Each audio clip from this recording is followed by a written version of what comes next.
Ya halo, Gimana Mas? arep takon-takon iki Mas. Takon bagaimana Mas? Ah, wingi kan aku iki wis tau kerja ning Makau.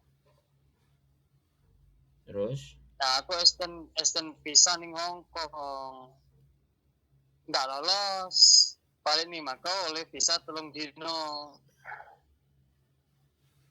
Paling Indo saiki. Nah, maksudku nek aku arep ning Hong Kong neh iku bermasalah ora kowe gara-gara nggak lolos wingi. Oke, gitu aja. Iya, dari Indonesia. Kemarin kan aku dari Makau ke Hong Kongnya nggak lolos, naik bis. Nah ini aku sekarang udah di Indo, dari Indo mau ke Hong Kong, kira-kira bisa nggak? Oke, saya jawab ya. Ya. Jadi sebenarnya saya bukan pegawai imigrasi, tapi setidaknya saya mencoba melogikakan persoalannya sampean. Nah, Mm-mm. sampean sudah pernah di Hong Kong lama nggak? Belum. Belum pernah kemarin Baru di cuman Makau. baru cuman dari kemarin ya. Sampean berarti Iya, kemarin turunnya di Makau terus menuju ke Hong Kong, tapi iya, dikembalikan ke Makau lagi cuman 3 hari, diterima di Makau. iya, Terus suruh iya, terbang. iya. Oke. Sampean datang di Makau udah berapa hari waktu itu? Hitungannya. Udah 2 mingguan. Udah 2 minggu di Makau nyoba masuk ke Hong Kong, tapi nggak bisa masuk ya, dibalikin lagi. Iya, iya. Oke, kalau sampean bertanya sama saya masuk ke Hong Kong boleh-boleh. Apakah bermasalah? Mm-mm. Itu bukan wewenang saya untuk menjawab. Tapi Mm-mm. setidaknya ketika sampean punya alasan yang kuat, itu pun apa namanya?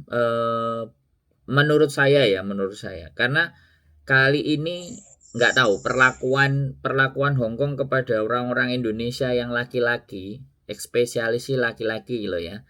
Kalau tidak ada Mm. reason atau alasan yang begitu kuat untuk dia bisa masuk, rata-rata memang pulang lagi, Mas. Kemarin Mm. pacar-pacarnya pada nelpon saya yang istri yang perempuannya 3 kali itu orang nelpon saya ketolak dan tiba-tiba kan hilang. Gak ada kabar kan. Mm. Nah, di Mm. bandara. Nah, sekarang ya aku nggak bisa sekali lagi memastikan. Tapi kalau menurut saya sampean nggak ada masalah. Wong sampean juga belum pernah masuk ke Hong Kong. Kalau ditanya Iya. sampean punya masalah apa nggak? Menurut saya nggak. Tapi haknya imigrasi Hong Kong untuk menolak sampean itu hak mereka. Bisa dipahami nggak maksud saya? Mm-mm. Nah, Kemarin tuh aku tanya, alasannya itu katanya, ya aku kan dari Makau kemarin naik bis ya Mas ya. hmm. Nah pas sampai sana itu mereka itu nanya tiket pesawat pulang ke Indonesia-nya mana? Ya kan nggak beli karena aku kan dari Makau naik bis. Hmm. Itu yang ditanyain. Terus Apa akhirnya itu yang jadi dikembalikan. alasannya harus ada tiket pulang Indo. Ya jelas soalnya turis kan. Turis mesti dipastikan. Kalau sampean Soalnya kemarin tuh aku nih Mas, soalnya kemarin itu aku masuk Hong Kong itu kan mau extend visa karena di Makau kan dapat visanya 1 bulan di hmm. Makau sebenarnya. Nah itu aku baru 2 minggu, maksud itu aku mau extend visa ke Hong Kong, masuk sorenya pulang lagi ke Makau maksud itu biar dapat visa lagi 20 hari. Ternyata malah nggak lolos itu. Iya, aku ngerti. Apa yang sampean lakukan itu sudah saya lakukan 12 tahun lalu, 13 tahun yang lalu. Jadi, Hmm. dan dulu sama sekarang memperlakukannya beda. Kalau memang sampean yang ditanya tiket pulang dan ada garansi sampean memang pulang setidaknya, mereka kan bisa ngasih izin Hmm. sampean. Hmm. Nah, artinya kan sampean harus punya strategi. Dan saya dulu waktu Hmm. keluar masuk memang saya selalu pegang tiket dan tiket saya selalu masih hidup. Walaupun 1 bulan pun saya harus membayar 800 Hong Kong dollar atau sekitar 1.600.000. Tapi tiket Hmm. on hand selalu. selalu ada di tangan. Sehingga ketika mereka bertanya, loh ini ada, loh aku pulang ada, tiketku ada, dan berlaku. Kalau saya dulu rumusnya begitu, selalu setiap extend itu saya selalu bawa senjata. Senjatanya 2, yang pertama tiket, senjata yang kedua adalah kenalan saya yang di Hong Kong.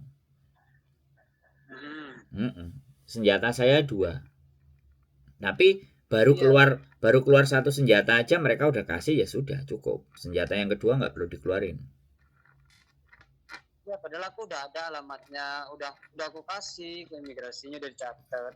Cuman gara-gara tiket pulang itu kayaknya aku. Sebenarnya bukan hanya tiket pulang, Mas. Sekarang banyak anak kaburan dari Indonesia yang laki-laki masuk terus akhirnya nggak kembali. Dan itu berdampak. Banyak sekali yang telepon sama saya nggak bisa masuk. Karena kepentingannya di Hong Kongnya nggak jelas. Jadi kalau kemarin aku nonton video sampean katanya sampai 5 kali tolakan. Jadi harus ada strategi, harus bikin inilah cerita dari Indonesia ke Hong Kong, hari ini kemana kan, besoknya kemana gitu. Ya udah sampean kasih. Maksudku sudah sampean bikin? Enggak, belum. Niatnya kan ini mau ke Hong Kong nih, tapi kan aku nanya-nanya dulu lah, nggak langsung nekat ke sana. Nanti malah ketolak kan rugi tiket. Pasti. Karena sampean sudah ada rekod 1 kali ketolak, alasan sampean harus jauh lebih kuat lagi untuk yang kedua. Iya, makanya ini aku mau nanya-nanya dulu sama Mas gimana. Ya sekarang karena sampean sudah apa ya, case ditolak, ya sebaiknya sampean extend visa Cina aja. Biar juga masuk. Berarti ke Cina ya? Ya extend, bukan apa, bisa jadi masuknya lewat Cina atau dari Hong Kong. Dari Hong Kong habis itu ada perjalanan ke Cina, dari bandara Cinanya berangkat balik ke Indonesianya. Jadi intinya adalah sampean mengatur bagaimana schedule jadwal, ya kan. Misalnya turun Cina, misalnya Shenzhen yang paling dekat, turun Shenzhen masuk ke Hong Kong. Atau turun Macau masuk ke Hong Kong, atau masuk ke Hong Kong nanti ada schedule pulangnya dari Macau. Jadi tiket PP-nya harus memang ada, baliknya gitu loh. Kalau sampai mau berarti mencoba. Misalkan ini aku beli tiket kan ke Hong Kong tapi transit di Cina gitu ya? Boleh. Baru ke Hong Kong. Boleh. Maksud saya bukan begitu. Maksud saya itu yang deket kan Shenzhen tuh. Ke Hong Kongnya naik kereta. Ya. Berarti beli tiketnya ke Cina aja, terus ke Hong Kongnya naik kereta. Ya, Shenzhen. Yang paling deket Shenzhen. Oh iya, Shenzhen ya. Shenzhen itu pas pinggirnya Hong Kong. Tapi itu pun juga tidak menggaransi. Tapi ketika ada visa Cina, itu agak sedikit lebih menguatkan gitu. Dan tujuan sampean kan nanti capnya udah banyak, Mas. Sekarang gini loh, Mas. Sampean nggak usah bicara sama saya, capnya sampean sudah banyak, itu nggak usah sampean sampaikan. Buktinya sampean mental kan? Iya, makanya nggak menentukan berarti kan. Iya. Aku udah pernah masuk sana sini negara. Nah, omongan saya pun bisa salah hari ini ngomong sama sampean, ngomongnya nyeting sekian, tapi nanti faktanya sampean keluar lagi kan, ya saya nggak mau membuat sampean kecewa. Iya kan? Artinya disitulah yang dituntut logika kita berpikir. Gimana ini caranya?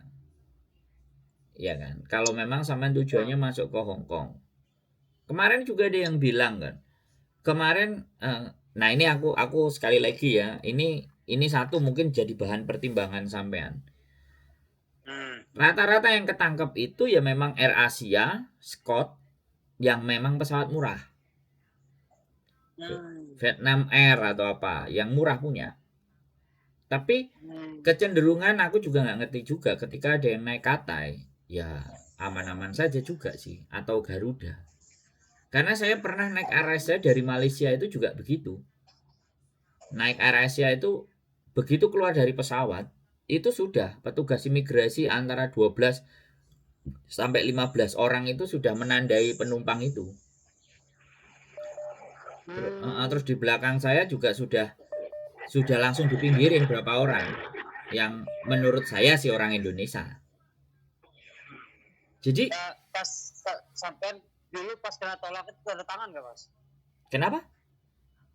Pas dulu pernah ditolak itu suruh tanda tangan nggak di kertas itu? Kan selalu ada. Oh, tanda tangan ya? Iya, Sama selalu berarti ada. ya?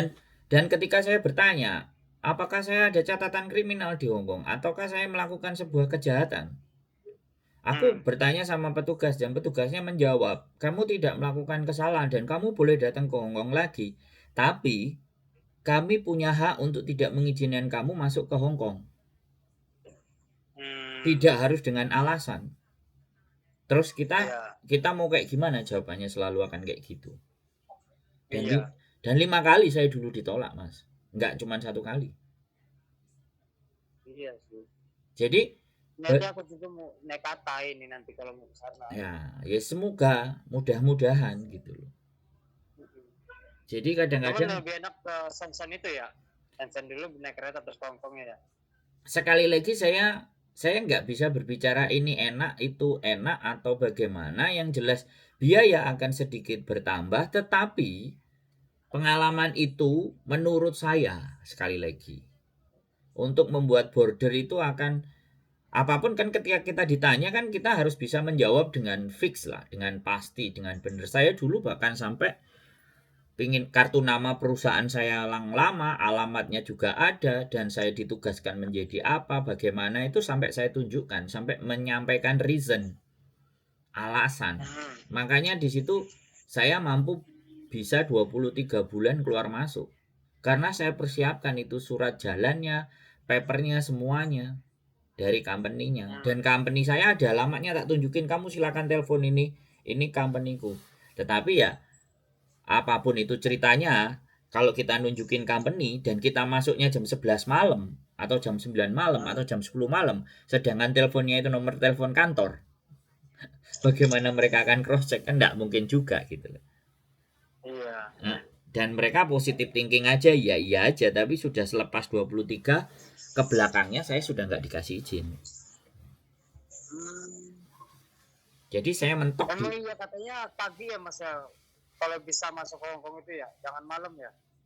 Ya kembali lagi, kita nggak bisa apa ya, memprediksi secara akurat dan tepat karena semuanya depend on officer.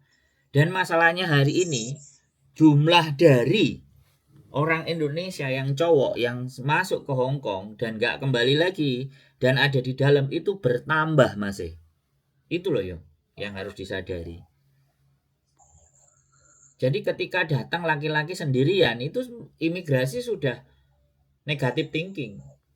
Tapi kalau datang secara keluarga, ya kan, ada anaknya kecil, ada istrinya, ada apa, dan memang mau jalan-jalan dan misalnya rombongan gitu kan, nggak mungkin ya rombongan anak istri habis itu terus bapaknya yang ditahan suruh pulang, ya sedangkan istri sama anaknya suruh masuk ke dalam. Ya kan nggak lucu. Iya. Makanya di situ kita berpikir, tapi ketika laki-laki datang, wah cari kerjaan ini, wah mau nanti asylum seeker, mau ngambil paper, mau overstay, nah pikiran jelek mereka kan udah begitu. Tapi kalau misalnya ada exhibition, ada pameran atau ada apa seminar di Hong Kong dan sampean ada suratnya dan ada undangannya resmi, kemudian ada hotelnya, nah itu beda persoalan. Orang anak muda kalau kita dapat ini Mas, kalau kita dapat surat dibikinin surat jaminan gitu kan, misalkan ada istri atau pacar di Hong Kong atau teman lah, itu dia minta bikinin surat penjamin dari majikannya untuk kita ke Hong Kong, itu bisa jadi pertimbangan nggak itu? Bisa, silahkan. Menurut saya bisa. Tapi sekali lagi menurut saya, tapi menurut imigrasi kan kita masih belum jelas. Iya. Jadi apapun boleh dicoba rumusnya. Cuman ya itu tadi, saya ngomong di depan dulu disclaimer, bukan berarti omongan saya ini selalu benar, tapi kan ngajak diskusi ini kan.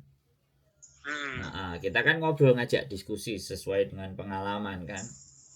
Iya. Walaupun 100 orang 90 ditolak atau 92 ditolak, masih ada 8 yang masuk. Lah, sampai apakah termasuk yang 8 itu bisa masuk yang 8 itu kan? Kan kita nggak tahu juga gitu loh. Ada beberapa yang ketika saya posting juga teman saya, suami saya, pacar saya masuk bisa mas. Nah, ada yang bilang ada juga yang dari Korea mas, mental. Iya. Sorry. Temanku dari Jepang juga mental. Nah, ini kan berarti ada apa di Hong Kong ini, ada apa dengan orang Indonesia laki-laki ini, kok mereka sangat-sangat strict lah kali ini.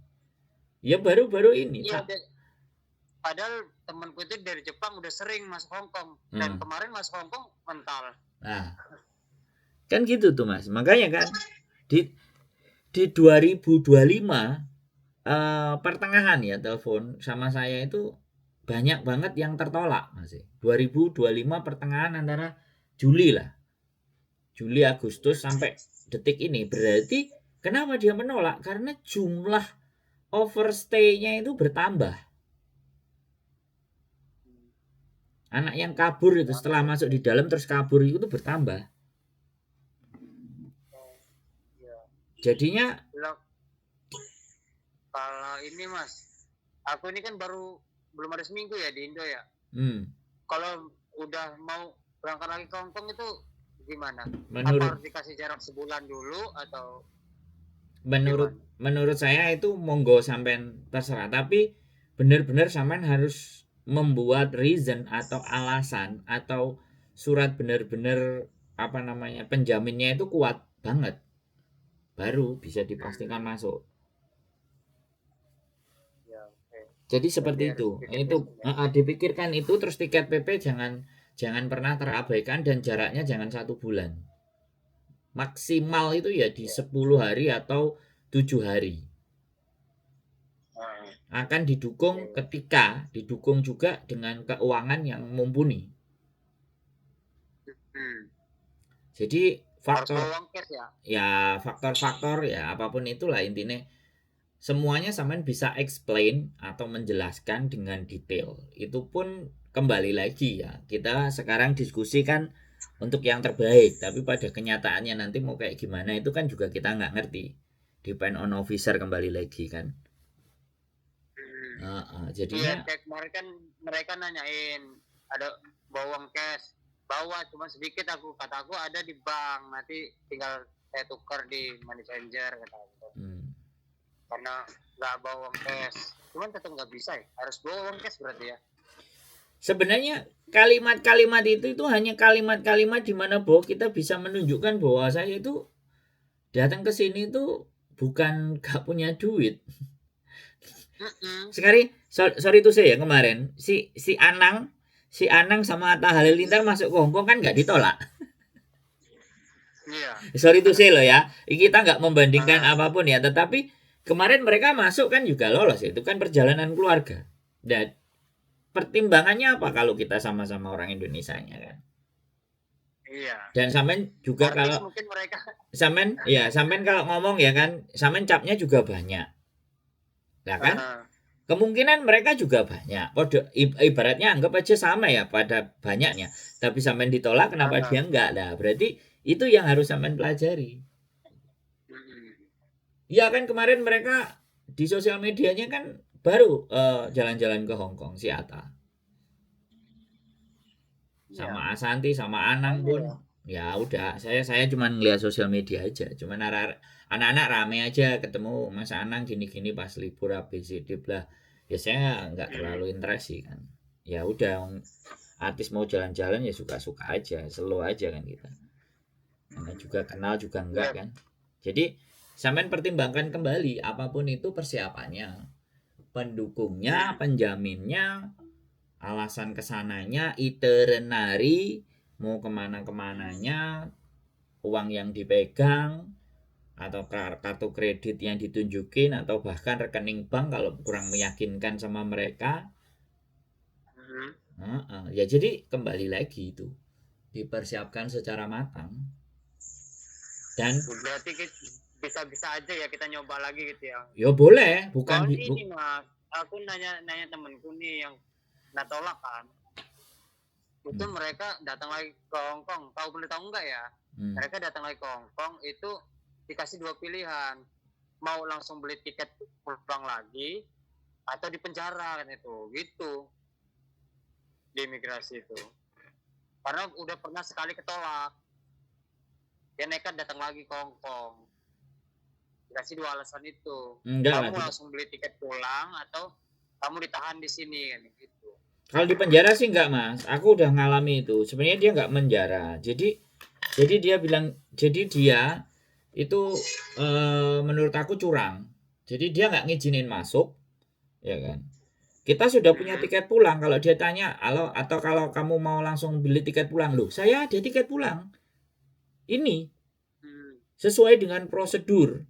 Ketika kita jadi turis, ketika kita masuk, kita ada pulangnya. Saya ada. Tapi kan kalau kamu nggak ngizinin saya masuk, ya kamu yang harus bayar tiketnya. Kenapa harus saya? Loh iya, itu kan hak kamu menolak saya. Tapi ketika saya nggak mau membeli tiket, karena saya sudah punya tiket, karena kamu aja yang nggak mengizinkan masuk, ya this is your responsibility, not my responsibility. Kan begitu. Yeah. Kalau kita debat kan begitu Mas. Kan satu kali saya pernah, saya mengiyakan membelikan tiket, terus tak pikir-pikir kok aku goblok gitu loh, aku udah ada tiket kok. Aku kan sudah beli tiket, berangkat dan balik, dan aku udah nyampe. Terus kamu tidak mengizinkan aku, dan kamu menginginkan aku pulang hari ini. Sedangkan tiketku 2-3 hari. Kalau kamu izinkan 2-3 hari atau 5 hari, kan kamu nggak usah keluar biaya.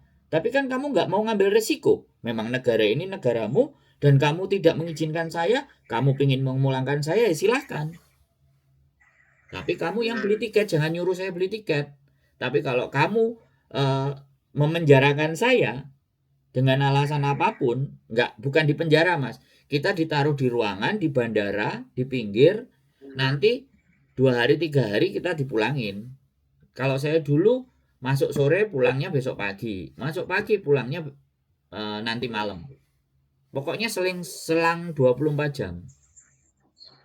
Nunggu di ruangan itu Mas ya? Bukan, nggak bisa keluar. Ya saya dimasukin ke satu tempat, ya kan? Kemudian barang saya disimpenin di loker, kemudian saya digeledahin semuanya, suruh bawa yang berharga, misalnya uang atau apa yang di kantong, HP semuanya dimatiin, di off, terus saya ditaruh di tempat tidur. Terus saya pagi dikasih sarapan. Kalau sampai siang ya siang dikasih sarapan, sore ya dikasih makan. Baru besoknya setelah itu terbang. Saya pernah hampir 1 hari kalau nggak 2 hari. Besok paginya itu ketika ngecek, baju saya semuanya dilepasin.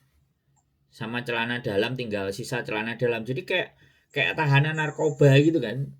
Barangkali megang nyimpenin apa. Tapi itu cek rutin, protap aja. Habis itu dipakai, habis itu terus dipulangin. Nggak diborgol, nggak diapain ya. Udah dianterin ke maskapainya, ke terbang, paspornya dibawa sama mereka. Habis itu dianterin, dikasih ke pramugarinya, saya kasih tempat belakang sendiri. Terus nyampe Indonesia, itu pun belum dikasih ke saya. Nyampe ke Indonesia, petugas imigrasinya ngasih pramugarinya ngasih ke petugas yang di Indonesia yang jaga deketnya pesawat. Yang petugas Indonesianya nganterin saya ke imigrasi, ruangan kamar di imigrasi, terus dikembalikan. Kenapa? Sampai kenapa kok dideportasi katanya? Enggak tahu, mereka mungkin aku punya narkoba kokain 5 kilo, tak bercandain kayak gitu. Sama ayo udah wis balik lagi aja, dikembalikan sama orangnya paspornya, sama orang imigrasi Indonesia. Kan sudah enak di imigrasi Indonesia kan nggak ada alasan apapun kan. Dia minta duit ya ngapain, aku ditolak kok, nggak boleh kok. Itu yang terjadi Mas. Makanya ini aku berbicara ketika sampai nanti pulang loh. Ya ngapain aku harus beli tiket lagi, aku udah ada tiket. Cuman kamu nggak ngasih izin aku masuk sesuai tanggal pulangku. Ya kalau kamu mau mulangin hari ini atau besok ya silahkan kamu yang ganti tiketnya, lo ngapain aku? Aku aja ini sudah jelas hangus tiketku.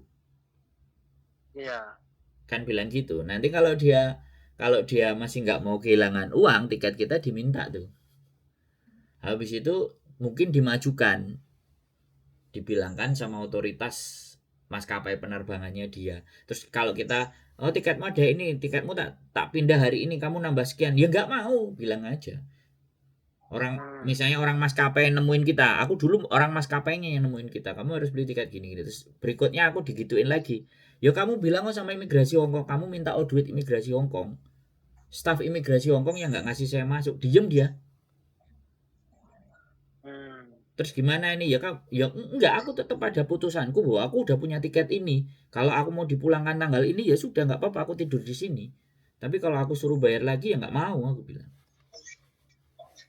Ya itu terserah dia mau mulangin, ya udah kita di situ makan tidur nonton TV, ya boring ya sakit hati ya sedih 5 kali mas, nggak cuma 1 kali, 5 kali. Sampean masih enak masuk lagi dibalikin ke Makau 3 hari. Saya enggak, masuk besoknya pulang. Sebulan lagi saya berangkat, masuk besoknya pulang. Masuk besoknya pulang, berturut-turut 5 bulan. Enggak. Dikasih jarak, tapi lebih baik dikasih jarak apa enggak mas? Saya kasih jarak 1 bulan pun sama, tetap saya dipulangkan. Akhirnya di bulan yang ke-6 berhasil masuk, tapi beberapa syarat sudah. Karena ya kembali lagi kan aku nanya sama bojoku, kalau kamu memang mau niat nikah sama aku ya ayo, ya kamu urus. Begitu ada surat ya masuk, kalau nggak ada surat ya mental lagi. Kalau di imigrasi Indonesia mas, pakai handle-handlean juga nggak? Enggak. Kalau aku kan harus pakai handle tuh kita tuh. Iya, saya ribut dong kalau saya ditahan sama mereka. Saya ribut, saya mau pergi pak, tiket saya ada loh, sesuai peraturan, tiket pulang dan balik, itinerary hotel, booking hotel, bapak silakan cek ini. Terus apa yang menyebabkan bapak nggak yakin dengan saya? Apakah saya melanggar aturan ketika saya mau keluar negeri? Mungkin zaman saya dulu belum ada Kamboja. Karena setelah ada Kamboja ini kan agak-agak ngeri-ngeri sedap kan. Terus mereka juga cari-cari sesuatu lah gitu loh. Nanti pergi nggak balik loh. Kalau ataupun saya pergi nggak balik pak, kalau saya bisa cari uang di sana, bekerja di sana, misalnya pak, daripada saya di Indonesia pak, tahu sendiri Indonesia kayak apa, kita ngomongin kayak gitu aja. Iya. Kalau perlu diajak ribut dan berantem aja. Pokoknya kalau saya hari ini nggak bisa terbang gara-gara bapak, saya telepon polisi. Saya kasuskan. Negara nggak bisa jamin, negara aja nggak bisa jamin saya dapat kerja yang layak kok. Saya mau keluar negeri dengan biaya, duit saya, tiket saya, kok Anda melarang? Anda melanggar hak asasi manusia dong. Melarang saya, emang saya korupsi? Emang saya makan duitnya negara berapa ratus triliun sehingga Anda mencekal saya? Ajak ngomong kayak gitu takut mereka pak. Iya. Bener nggak? Ya logika dong. Bener. Iya. Kita tiket beli sendiri lah, kan. Kita ribut dong, ribut. Saya pernah kok ribut juga. Nggak salah, saya juga pernah ngeributin sama mereka. Cita, sampai ini sudah kayak yang punya menguasai saya, tidak memperbolehkan saya gitu. Lama agak debat, terus akhirnya dikasih masuk, dipanggil kepalanya, terus ya udah terus dipinggirin. Saya juga pernah ribut berangkat gara-gara tes COVID-nya tidak lebih dari 24 jam. Marah juga pak, kehilangan segalanya. Makanya kadang-kadang ya di Konoha ini nggak paham, saya juga nggak tahu, mudah-mudahan pejabatnya kali ini beres lah. Kalau nggak beres tak sikat juga sama loh. Saya aja yang pegang dependen visa, KTP Hongkong pun masih ditanyakan, loh ini mana kontrak kerjanya? Aku ditanyain Yang kayak udah ada gitu. KTP-nya ditanyain ya. Lah, aku udah ada KTP-nya ditanyain. Pak, saya menikah di Hong Kong. Saya punya KTP saya ini didomisilinya di Hong Kong bisa dicek. Beda sama pekerja rumah tangga, Pak. Yang ada pakai kontrak. Bapak sebenarnya ngerti nggak peraturan di Hong Kong? Kalau nggak ngerti, Bapak tanya sama pimpinannya dulu, bosnya dulu. Aku marah kayak gitu. Panggil dia bosnya. Terus bosnya ngomong baik-baik ya. Kalau nggak salah itu maskapai warna kuning lah, aku nggak salah. Waktu itu sih, aku nggak akan sebutin ya. Ya sempat emosi juga.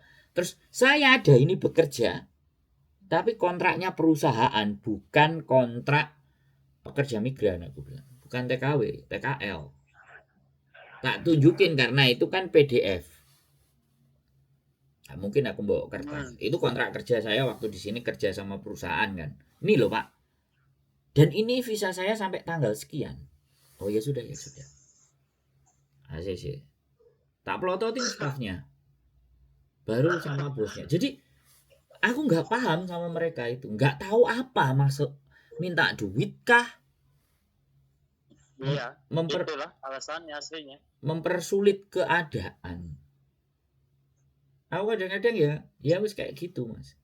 Aku heran. Makanya kadang kita apa ya, pingin cinta sama negara kita tapi kayak tai gitu kan. Susah. Nah, kita mau ini dipersulit. Nah, soalnya gini, kita cari uang di sini, ya kan? Di luar. Kalau keluarga kita ada di Indonesia, apa enggak uangnya juga balik ke Indonesia coba? Iya. Baliknya ke Indonesia. Lah. Lama-lama kalau kita bicara hal-hal sepele kayak gini tuh apa ya, membuat kita menjadi makin muak aja gitu loh. Ya makanya kabur aja dulu itu gak salah wis. Saya udah. Iya kan, aku belum ada seminggu pengen berangkat lagi rasanya. Saya udah. Saya udah 2013 yang lalu wis. Sebelumnya 2011 malah saya ke Jepang. Saya ke Jepang 3 bulan jadi turis ya, cari duit juga lumayan dapat 45 juta. Mana ada di Indonesia kerja angkat-angkat rongsokan dapat 45 juta. Iya, saya ikut Pakistan di Jepang, angkat-angkat metal scrap. Besi-besi tua, beres-beresin kayak gitu, terus masukin ke kontainer 3 bulan. Dapat duit 15 juta sebulan. Gajiannya mingguan. Walaupun itu melanggar, tapi it's okay. Saya bisa jaga diri. Nggak membahayakan siapapun. Senin sampai Jumat. Sabtu sama Minggu libur. Sehari. Kalau kita masuk Hongkong itu dapat visanya berapa lama Mas? Enggak mesti juga. Ya seharusnya ya kalau hitungan kerjasama Indonesia sama Hongkong itu sebulan. Kalau beruntung bisa masuk. Kalau nggak beruntung bisa masuk dapat visanya sebulan. Ya kalau beruntung. Tapi kalau nggak beruntung ya itu tadi bisa balik, bisa cuma 2 minggu sesuai dengan hotel. Ya sekali lagi Mas, banyak sekali anak-anak yang masuk dan nggak keluar lagi gitu. Ya. Itu yang menyebabkan akhirnya semua warga negara Indonesia yang laki-laki dan single dan tidak cukup alasan datang ke Hong Kong ya tertolak. Dampaknya kena semua ya kembali lagi kita nggak bisa nyalain, tapi ya sudah, daripada jumlah overstayernya lebih tambah kan mereka akhirnya menekan di imigrasinya. Iya. Makanya kan harus penuh dengan strategi, misalnya ada exhibition apa gitu kan. Nah, kita bisa daftar jadi apa pesertanya, membayar sekian itu kan pasti dan undangannya jelas. Kita nginepnya di hotel, surat registrasinya ada, kita tinggal kasih. Ya mau nggak mau kita harus ngakalin kayak gitu. Kalau enggak ya udah visa Cina. Jadi kita masuk ke Cina dulu, Shenzhen, terus ke Hongkongnya kan cuman naik kereta aja kalau dari Shenzhen dekat. Atau ya sebaliknya. Kalau naik kereta harus beli tiket pulang pergi juga dong? Apa enggak? dari Shenzhen-nya itu. Pulang perginya itu tetap harus ada. Hmm. Tapi kan kenapa saya ngomong Shenzhen? Karena Shenzhen sekarang sudah jadi pusat perdagangan dunia. Hmm. Jadi kan itu untuk melogikakan masuk akalnya kita gitu loh ke imigrasi, ke petugas imigrasi. Ya kan di Berarti Shenzhen. harus ada tiket pulang dari Hong Kong ke Indonesianya, tiket pesawat berarti ya. Ya boleh. Boleh. Jadi misalnya saya turunnya ke Hong Kong, saya turunnya di Shenzhen, masuk ke Hong Kong, nanti tiketnya pulangnya dari Hong Kong. Nah, itu kan make sense kan, masuk akal kan? Iya. Gitu loh. Oke. Jadi sampean coba pokoknya Hong Kong, Macau, Shenzhen itu posisinya nempel-nempel itu. Iya. Oke. Apalagi kalau sampean ada visa Cina itu masuk dari Shenzhen itu ada sekitar 4 port. Kalau saya bisa ngomong ya. 4 jalur masuk menuju ke Hong Kong kalau dari Shenzhen. Kalau sampean tahu, bordernya masuk ke Hong Kong. Saya dulu tahu. Kalau dari Macau 1, 2, 3, 4. Dari Macau juga 4. Dari Shenzhen 4. Kalau itu portnya kita keluarin satu-satu, kita bisa dapat 8 border. 8 pintu masuk. Nah, itu kalau kita bisa coba masuk satu, ya sudah 8 bulan tembus. Saya dulu mempelajarinya itu 6 bulan, Mas. Tak pelajari benar-benar portnya. Jadi akhirnya staffnya itu ya bingung delok loh, kemarin masuk port sana. Kemarin masuk